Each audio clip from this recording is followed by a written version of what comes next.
My grandchildren have just been here and they are so excited. They said, go, go, go, go, look. For the first time, a South African is on the front page and the cover of Time magazine. Trevor Noah? I said, yes, this year. But there have been many South Africans on the covers of Time magazine and the other magazines. Oh no, they didn't know. I said, well, bring your smartphones so that you can Google and let me show you some from the box that I keep in my study as keepsakes. Yes, keepsakes of my roots and my history. For example, this is Time magazine, 1966. Dr. Hendrik Verwoerd, the architect of apartheid. I tried to explain to my grandchildren about Hendrik Verwoerd, and of course what I'm going to say is going to cause many people to attack me on the social media.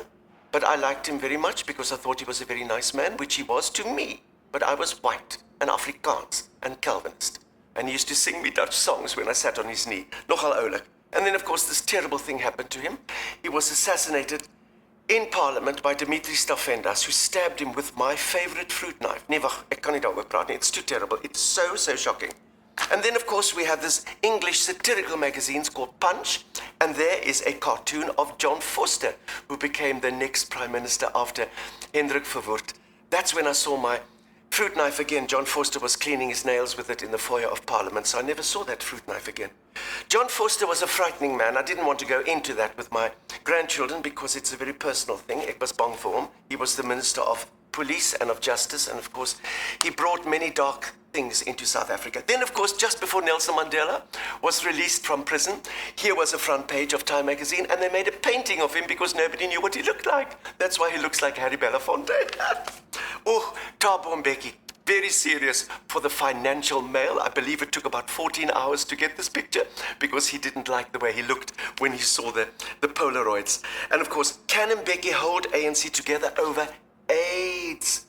Oh, my son de Kock says to me always, Mama, whenever you talk about Thabo Mbeki, just mention that 380,000 people died unnecessarily because of his AIDS denial. Of course, I'll never say that in public. And then, of course, a wonderful picture of the beautiful old Nelson Mandela that we all so loved and so admired. And this was just after he stepped down. No, it was 1996. He was still the president. And there it says, after he's gone. Chutz, he wasn't gone for quite some time. What would have happened to us if he'd stayed on for a second term? That's always a question which my grandchildren didn't have an answer for. But then I showed them something I'm so proud of. I have a Time magazine of my own. This was when they did a story about the National Party and the gravy train, insinuating that we in the National Party stole billions and billions of rand before we handed it over to the ANC. Alles 'n klomp nonsense, all fake news. But at least I'm on the front page with a train, a gravy train.